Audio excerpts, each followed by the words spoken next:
Hello and welcome back to my channel. In today's video I'm going to be talking about underconsumption and the rise of the underconsumption quadrant on social media, especially on TikTok. With the rise of fast fashion and the normalization of buying more and more things and consuming more things, and the normalization of shopping addiction, that normal levels of consumption is seen as underconsumption. It's crazy to think that this is where we've come to, but that's how it is at the moment. And I've never personally been someone who's really into buying a lot of things and consuming a lot of things, especially with me just moving a lot around the world and living in different places, that I can't really be over consuming. And so, but since an early age, I've really been conscious about the things that I'm buying and if it's really gonna have a positive impact in my life and if it's something that I really need. I think that we have lost touch with ourselves, that we fall into these destructive patterns in this addiction, like shopping addiction. We're influenced to buy the next best thing, to continue buying. It's so easy, especially now we spend so much time on social media, that we're constantly being convinced that this is the next best thing, that we should try it out, it's amazing. I think that we don't really think if that's something that we need in our lives, and we just consume mindlessly. We consume mindlessly the content that we're watching, but also we mindlessly consume and mindlessly buy things that we don't really need. And deep down, we need to understand the deeper meaning of our life, that a happy life does not lie in between the piles of designer items and other stuff that we acquire over the years, and that no one truly cares about the amount of stuff that you have and what you're wearing. We're trying to keep up with the Jonases, but you have to realize that people are always gonna have more than you do, and you're gonna continue looking up to them, and there's always gonna be people that have less than you and they're happy with what they have. And we've just lost ourselves essentially in this endless circle of consumption, of trying to be someone that you're not, because you're not connected to yourself and to your purpose, to your meaning in life.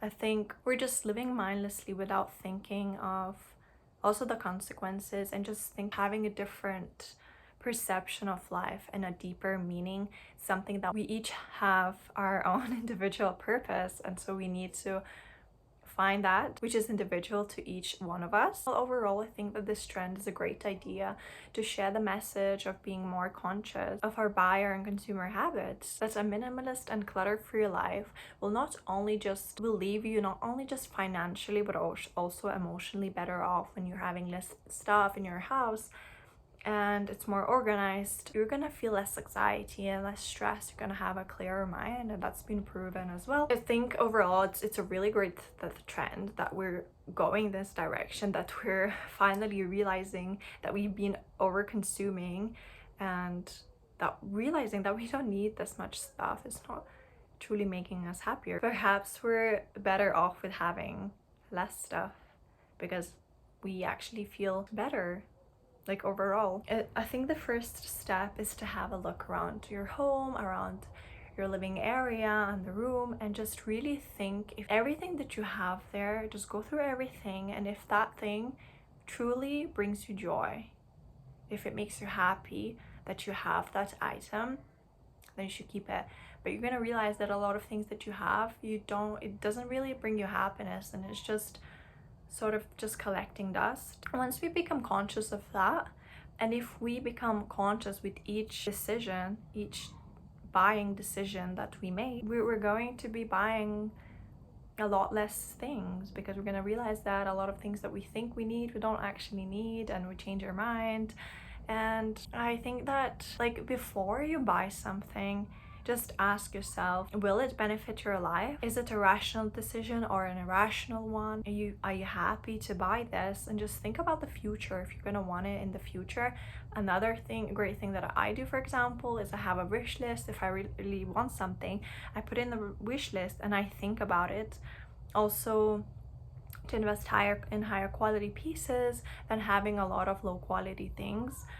That's gonna make an impact in your life, and just having less, if you have less things, for example, less clothes, you're having to make less decisions as well. We're not so overloaded with a lot of thinking and a lot of decision making that we have to do. And once you make this conscious decision, you're going to realize that you're buying a lot of less things, and that the things that you actually have in your life is something that makes you happy and joyful.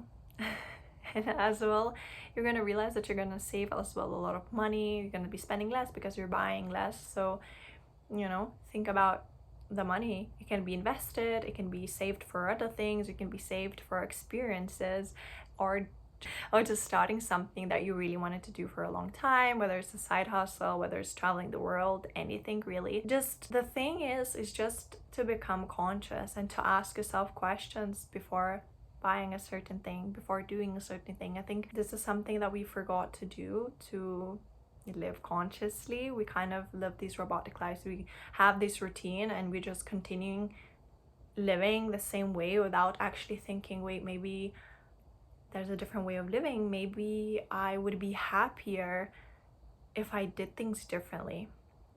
I think asking ourselves these questions and about becoming conscious in our life. I think that just once you become conscious, once you start making conscious decisions, you're gonna see how much your life is changing in every aspect, because it will affect other areas of your life, because it's all interconnected. So if you're starting to consume less because you're becoming more conscious with the purchases that you're buying, then you're also going to be more conscious with what you're putting in your body, the food that you eat. You're really just going to become more conscious of your surrounding, of your environment and yourself. You're going to tune in with yourself. And I think that this is the way forward. This is how we are going to find our purpose. And all of this just comes from one thing, from under consuming and becoming conscious of your consuming habits, of yourself and your needs. And overall, I think this is a really great trend to participate in, because it will just affect other areas in your life. It will affect your personal life.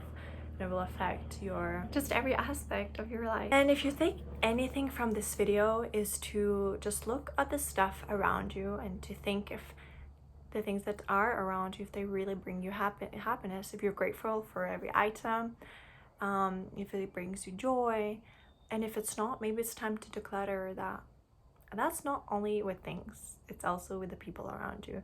Have a look and really think if the people around you are bringing happiness into your life, or are they bringing you down, and decide what action you want to take. And this is it for today's video. I really hope you enjoyed, and I hope to see you in the next video.